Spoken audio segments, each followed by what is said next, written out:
The hard part about being responsible for a universe is that your audience isn't monolithic. We have people who like the hard military aspect of it, and there's people like me who love the Forerunner stuff.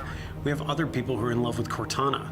There are also people, a significant amount of our audience, who don't care. They're not really paying that much attention to it, they just like the gameplay. You ask 20 different people and they'll all give you 20 different answers. For me, I've always loved the multiplayer side of Halo. Story helps drive the gameplay, but gameplay is king. First-person shooters used to be only on the PC, and it's because the freedom that the mouse allowed you to move around the game space was essential to get those precise shots on enemies. Halo completely changed all of that. Everything moved the way you felt it should move. Everyone could just pick up the controller and instantly get into it. Halo was built upon 30 seconds of fun. Everybody who talks about Halo talks about the awesome gameplay. Halo Wars is a tough sell because it's a real-time strategy game on a console. This genre of game was made for a keyboard and mouse. It was made so you could have hotkeys, groups of units, and send them into battle strategically.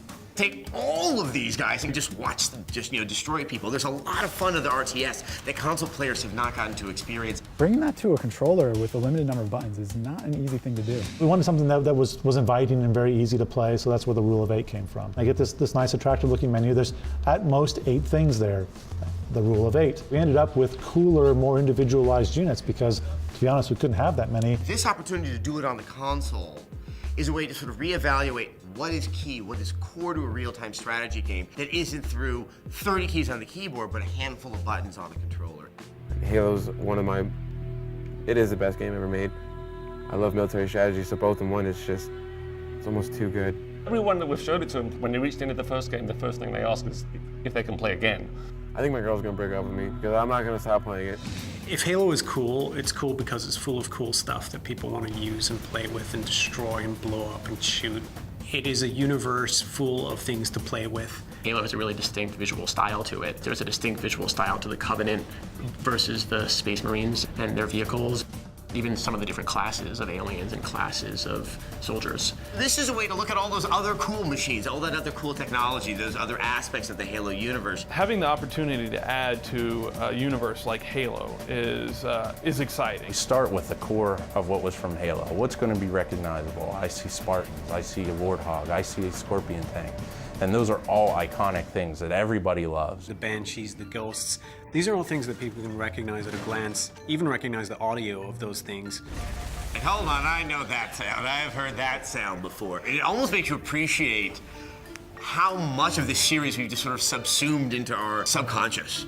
But to create an RTS, we needed a little bit more depth. It's an RTS, so it needs a lot of units, it needs a lot of vehicles and weapons, and they just invented some really beautiful things in that space and made sure that they fit UNSC architectural guidelines, as it were, and made sure that mapped to Covenant aesthetics, and just created some really awesome new stuff that will be used elsewhere in the universe.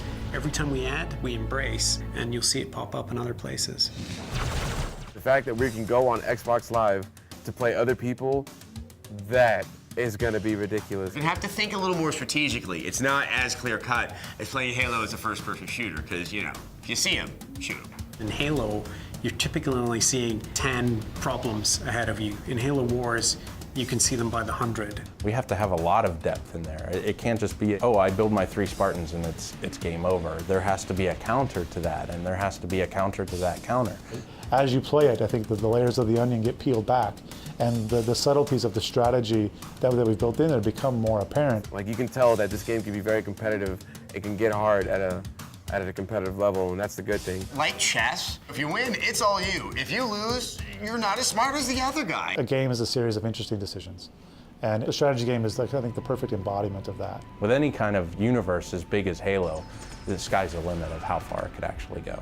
If you have that much scale to work in with your fiction, this huge, wondrously magical universe that's laid out in front of you, and a great 100,000-year-old mystery, then you literally have infinite stories to tell.